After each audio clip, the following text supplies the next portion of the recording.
Tres son los signos urbanos de la colonia Santa María la Ribera. Uno, el kiosco morisco que está en la Alameda de ese lugar. Otro enfrente, en la parte poniente, que es el Museo de Geología. Y el tercero es el Museo del Chopo. Nuestra leyenda urbana nos habla hoy de la historia de este edificio que ha tenido varios nombres. Primero se le conoció como Palacio de Cristal, posteriormente como Pabellón Japonés. Posteriormente fue el Museo Nacional de Historia Natural y finalmente lo que es hoy el Museo Universitario del Chopo. En todo ese lapso han pasado más de 110 años. Estamos hablando de toda una historia que nace en Alemania, crece en México y se convierte en uno de los elementos entrañables de la ciudad, el Palacio de Cristal, el Museo del Chopo. Mi nombre es Alberto Barranco Chavarría y esto es Leyenda Urbana.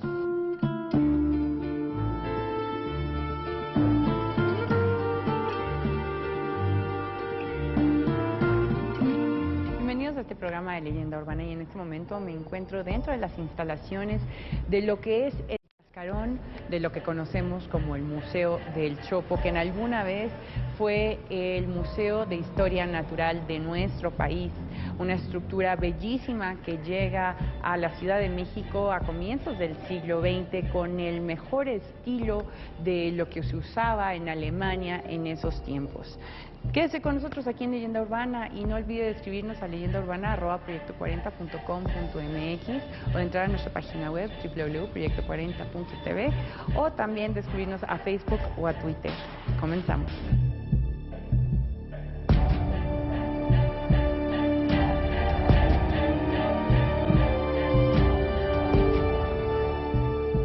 Nacida en 1881 como una de las primeras colonias suburbanas de la Ciudad de México, la colonia Santa María la Ribera vería cómo cambiaba su estructura radicalmente entre 1903 y 1905, cuando se armó este formidable edificio que había sido traído desde Alemania. De hecho, había sido fundido pieza por pieza en una de las empresas que estaba a las orillas del río Ruf.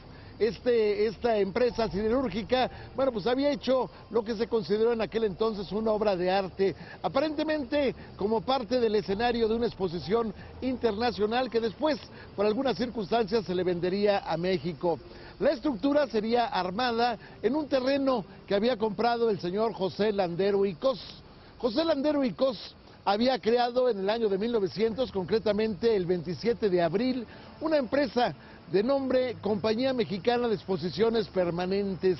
La idea era, dado que había llegado la industrialización a México, que se había iniciado desde 1780 en Inglaterra, bueno, pues había un boom. México vivía el auge de lo que era el crecimiento de los ferrocarriles, una industria incipiente que ameritaba que hubiera pues un lugar donde se dieran a conocer los adelantos en esta materia.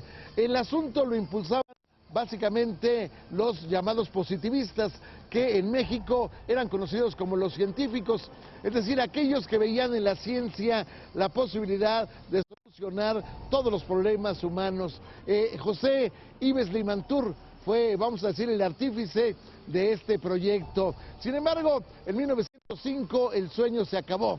A pesar de que ya estaba armado este coloso, a pesar de que ya se tenía la estructura completa, resulta que la empresa había quebrado. ¿Qué fue lo que pasó después?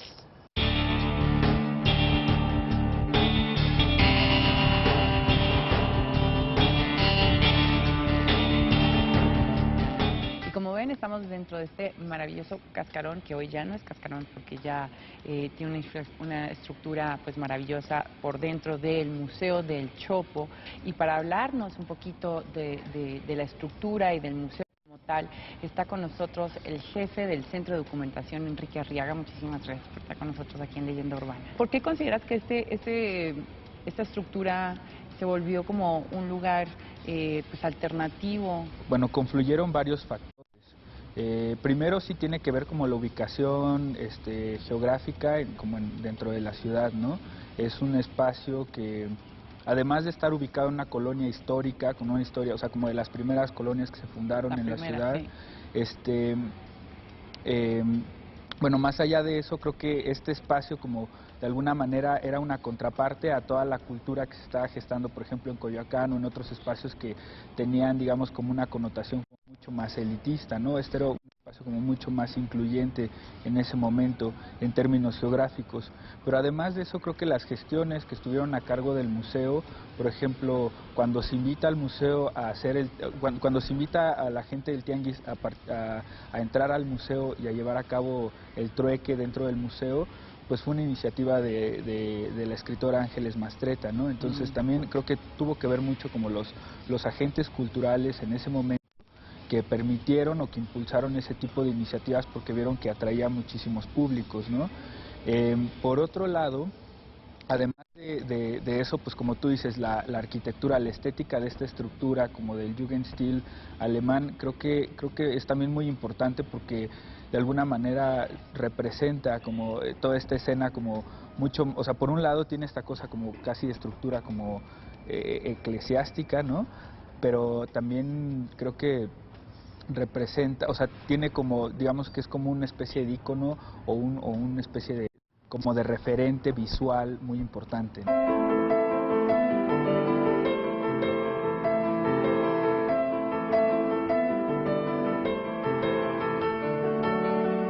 Abandonada la construcción realizada con una estructura de hierro, tabique prensado y cristal, mucho cristal. Bueno, finalmente en 1909 la Secretaría de Instrucción Pública y Bellas Artes le haría un arreglo con la familia de José Landero y Cos para poder arrendar el edificio con opción de compra para que en su momento, bueno, pues se instalara en él el Museo Nacional de Historia Natural.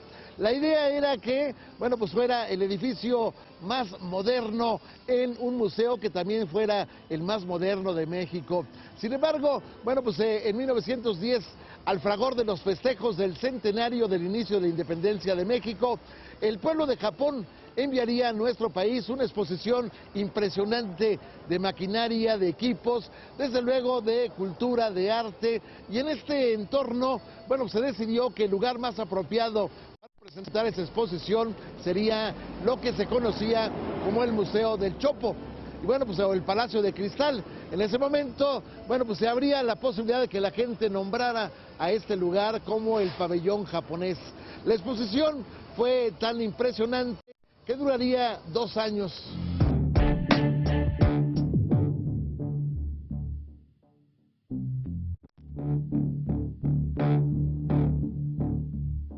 ¿Cuáles son esos documentos que son tan especiales que están aquí en el Chopo? Bueno, hay una gran variedad de documentos y de tipos de materiales que se resguardan aquí. Por ejemplo, hay como toda la producción de carteles promocionales de los eventos y las exposiciones. ¿De qué año a qué año? Desde los 70, desde el 75 hasta cuando se dejaron de imprimir carteles por cuestiones de sustentabilidad. Digamos que ahora lo interesante es el proyecto que se está tratando de implementar para generar contenidos, o sea, no solo se trata de como acumular materiales de archivo y documentar la memoria del museo, sino también empezar a generar contenidos propios y que sea un espacio en donde se pueda como encontrar toda esta memoria de la que hablábamos de los 80, se puede empezar a recopilar dentro y a consultar dentro de este espacio.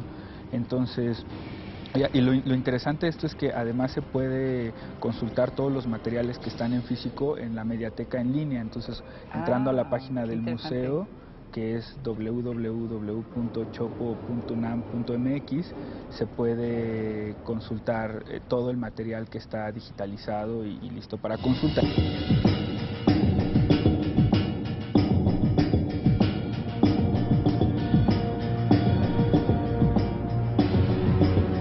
En 1912, a mediados, en afán de sacarlo de la jugada, el presidente Francisco Ignacio Madero decide enviar a su hermano Gustavo a Japón, justamente para agradecerle al pueblo japonés, al gobierno japonés, el haber presentado la exposición en el Palacio de Cristal de lo que era su industria, de lo que era su arte.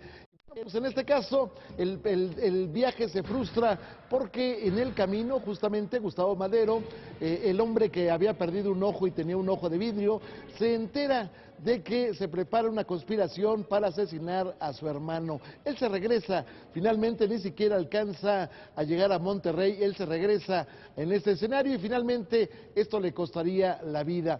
Pero bueno, la historia avanza y entonces el 1 de diciembre del año de 1913 se va a inaugurar en el Palacio de Cristal el Museo Nacional de Historia Natural.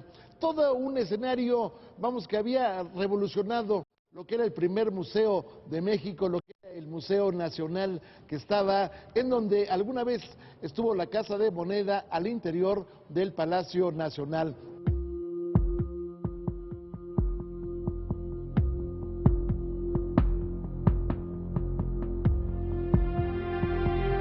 Todo lo que estamos viendo en este momento pues es realmente nuevo, lo entregaron en el 2010. Más o menos, sí. Fue cuando se reinaugura el museo con estos espacios pensados ya como para albergar exposición, centro de documentación, bueno, áreas acondicionadas, tienda. Antes las exposiciones se montaban con mamparas en la planta baja y había una especie como de balconcito que circulaba alrededor del museo, ¿no? Que fue cambiando.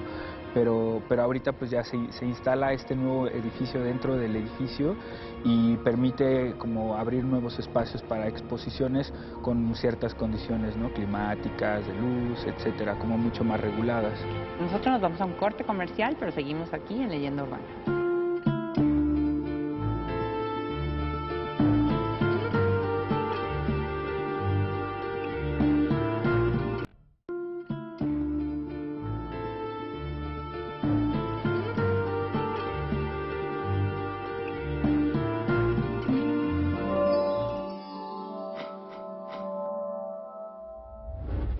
Y bueno, quiero recordarles que pueden adquirir y comprar esta revista, la revista Central de diciembre y enero, donde aparece Alondra de la Parra, una de las grandes mujeres y directores musicales mexicanas, que además nos da una entrevista exclusiva desde Japón. También conocer a la vida de las primeras damas de nuestro país, así como muchísimos otros artículos. Así que ya sabe, pues la revista Central en todos los puestos de revista.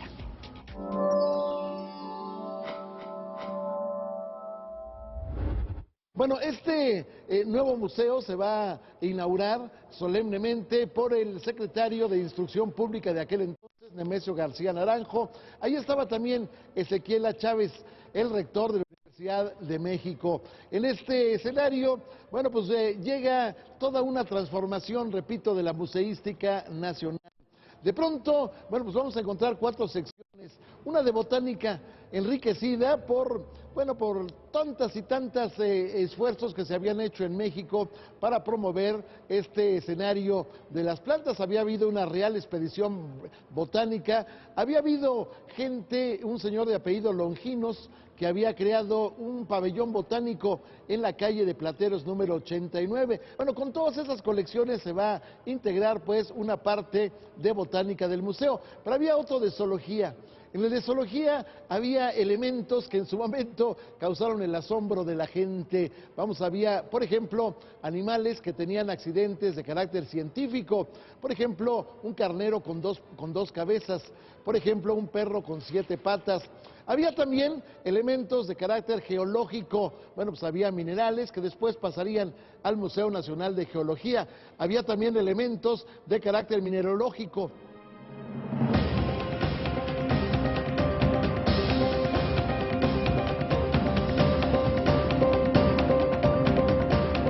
Y seguimos aquí en el Museo del Chopo, en una de las salas de las exposiciones de artistas pues mexicanos, y está con nosotros su curador, Daniel Garza. Gracias y gracias por venir al Chopo. Hoy me gustaría que me explicaras qué es lo que se está haciendo aquí en el Museo del Chopo.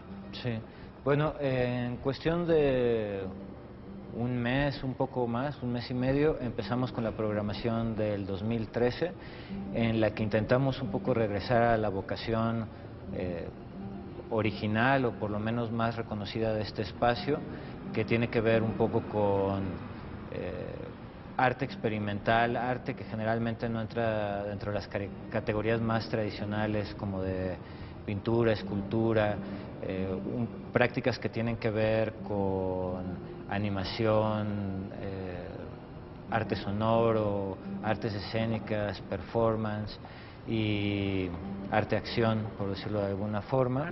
Sí, la idea es como perfilarlo con mucha presencia de artistas jóvenes mexicanos.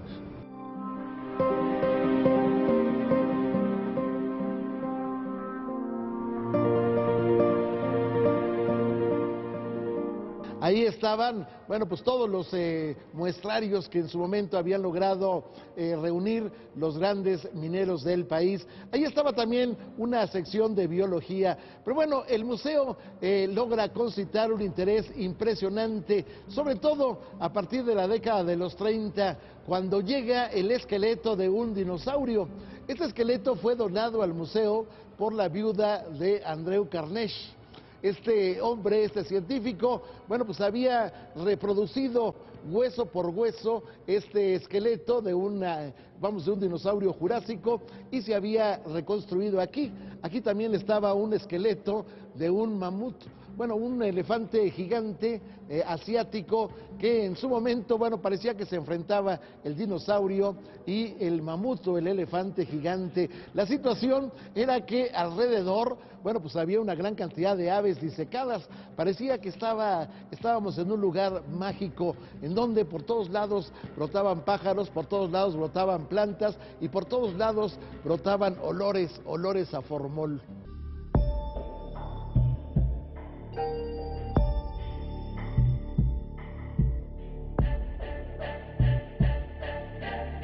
Pues ese es digamos que el concepto del Museo del Chopo es ayudar al artista joven contemporáneo de México que existe hoy, ¿no? Sí, esa es una de sus funciones.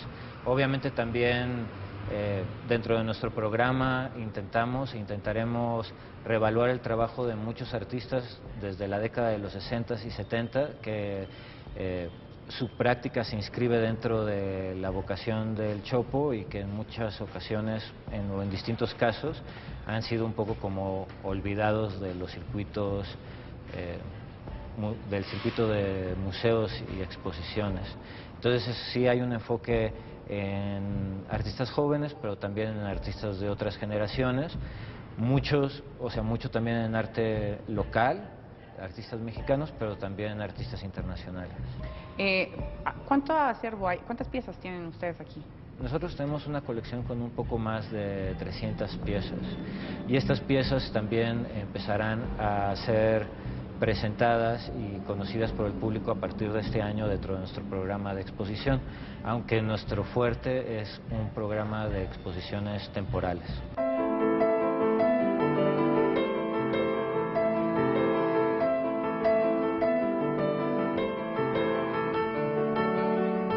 Muchas eran las sorpresas para la gente que llegaba al Museo Nacional de Historia Natural justamente entre 1930 y 1964 cuando se cerró. De pronto se encontraba uno con una musaraña, es decir, el mamífero más pequeño del mundo. De pronto, bueno, frente a los fenómenos disecados estaban una serie de momias impresionante, como los cadáveres parecían tener rictus, parecían estar lanzando ayes de dolor o parecían estar sonriendo en forma macabra. Era verdaderamente impresionante el olor terrible, el olor intenso a formol que había en esto que era un simple galerón, pero que albergaba centenares de curiosidades para la gente. Decíamos desde variedades, más de 3,000 variedades de pájaros, más de 10,000 variedades de plantas, más de 5,000 variedades de minerales, en fin, había prácticamente toda la posibilidad de conocer el entorno natural de nuestro país a través de la visita a este museo. Pero, ¿qué pasó cuando finalmente se decidió cerrar que era conocido como el Palacio de Cristal o el Museo del Chopo? Bueno, pues estamos hablando de que las colecciones se fueron a diferentes lugares. Gran parte las almacenó la Universidad, ya entonces Nacional Autónoma de México. Otra parte se fue a la Preparatoria 9. Una parte más a la ENEP, es decir, a la Escuela Nacional de Estudios Profesionales de Iztacala. Una parte más se fue al Museo Nacional, bueno, en este caso no nacional, el Museo de Historia Natural que creó el gobierno capitalino allá en Chapultepec. Otra parte se fue al Museo de Geología. Pero bueno, básicamente el acervo se ha conservado, a pesar de que, bueno, pues ya no vemos con toda, como lo veíamos antes, al dinosaurio, aquel impresionante, el esqueleto del mamut impresionante. ¿Qué pasó después? Bueno, pues el museo había permanecido cerrado, el edificio se fue deteriorando, al punto que a principios de la década de los 70 se pensó en demolerlo. Alguien pensó que, bueno, pues lo más lógico era pues vender prácticamente el acero como fierro viejo y hacer de este edificio destartalado, pues finalmente, pues un botín exiguo. Sin embargo, afortunadamente la Ley de Monumentos Arquitectónicos logró detener el asunto, sobre la base de que estamos hablando de una estructura que nos da una idea de lo que era, vamos a decir, el empuje que tenía la industria en el año del nacimiento, pues, del siglo XX, el empuje que tenía la ciencia en ese entonces, y bueno, estamos hablando de un edificio de Art Nouveau, que tiene dos columnas esbeltas que tienen que ver con el tema bizantino.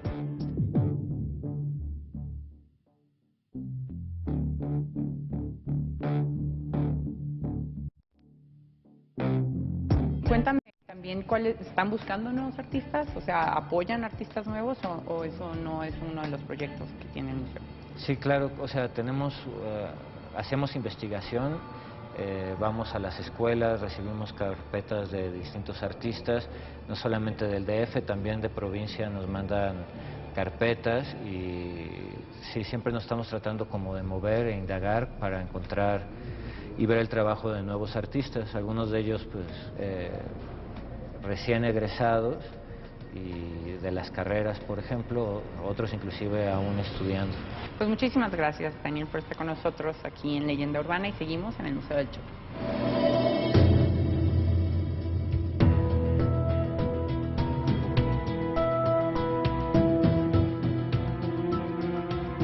Otorgado el edificio a la Universidad Nacional Autónoma de México, el que fuera Palacio de Cristal se convertiría en el año de 1975 a iniciativa del entonces director de difusión cultural de la máxima casa de estudios, Diego Valadez, en el Museo Universitario del Chopo. En la apertura estuvo el rector de la universidad, Guillermo Soberón Acevedo, y ahí se habló de cuál sería la vocación de este inmueble. Estamos hablando de promover el arte joven, estamos hablando de promover nuevos valores, pero también en un momento dado de recrear la esencia del lugar, de recrear la idiosincrasia nacional, de recrear el reencuentro. Alguna vez se presentó una exposición en donde se hablaba de lo que había sido este museo a lo largo de los años. También, bueno, pues en alguna ocasión se hizo una exposición en donde se presentaban parte de lo que había sido la historia de la colonia Santa María, pero también en un momento dado en el galerón central de este lugar se creó un espacio permanente para que los jóvenes vinieran a intercambiar discos, vinieran a intercambiar pósters, vinieran a intercambiar fetiches, en lo que después sería, lo que era el Tianguis del Chopo, que después saldría a la calle. Aquí estaban todos los jóvenes de prácticamente la mayoría de las etnias urbanas o las tribus urbanas, especialmente los darquetos, los punquetos. Aquí estaban jóvenes pues vestidos estrafalariamente, las melenas, a veces impresionantes pintadas de verde, a veces el arete en una de los oídos, a veces arete doble, a veces pantalones negros, a veces camisa negra, a veces también, el fondo negro para dar una sensación de no sé qué, pero bueno, finalmente este tianguis saldría de este Museo del Chopo y se vendría a la calle. Finalmente, bueno, pues estamos hablando de una tradición que hasta la fecha se mantiene intacta, el Tianguis del Chopo, producto justamente de este palacio que alguna vez fuera el Palacio de Cristal.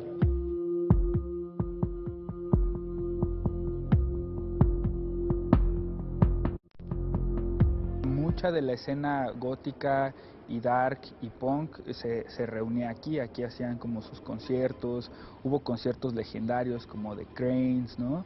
hubo como muchas cosas, sobre todo hubo un periodo como, digamos que a principios de los 90, donde y que hubo un auge como de toda esta escena gótica dark, donde aquí se reunían, ajá, sí. Entonces, bueno, personajes hay muchísimos, ¿no?, que han regresado aquí al museo, como Thrasher de la banda de Atóxico, ¿no?, Ana Punk, el mismo director en algún momento de este museo, en algún momento tocó aquí, ¿no? Entonces es muy extraño cómo las cosas, como con el paso del tiempo, pues van de alguna manera, se van transformando. Pues muchísimas gracias, Enrique, Sí. por estar con nosotros. No, gracias a ilustrarnos ustedes. un poquito acerca de lo que encontramos hoy por hoy. No, pues los aquí en el invitamos Museo del a que visiten el Museo del Chopo.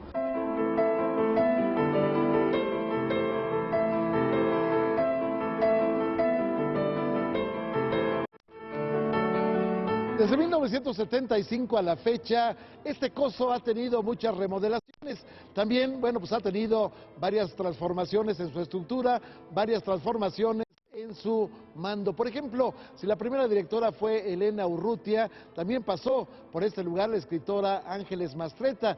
Otra escritora, poetisa ella, que también llegó a este lugar, es Elba Macías. Aquí estuvo también el pintor Arnold Belkin, aquí estuvo también la escultora Helen Escobedo y estuvo también Montserrat Galí, entre otros muchos, vamos, grandes elementos de la cultura que han venido enriqueciendo este lugar, que ahora es un remanso de modernidad. El Museo del Chopo, a lo largo de los años, una transformación acorde con la propia Ciudad de México.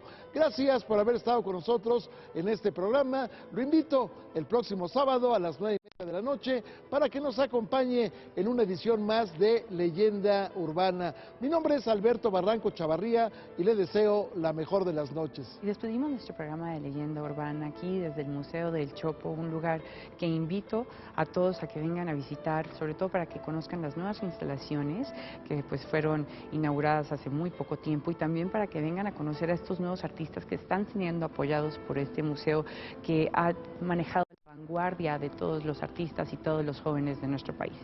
No olviden escribirnos a leyendaurbana@proyecto40.com.mx o también entrar a nuestra página web, que es www.proyecto40.tv, y pues escríbanos siempre a Facebook o a Twitter. Mi Twitter es @sinfrancesconi. Bueno, pues nos despedimos y nos vemos la próxima semana.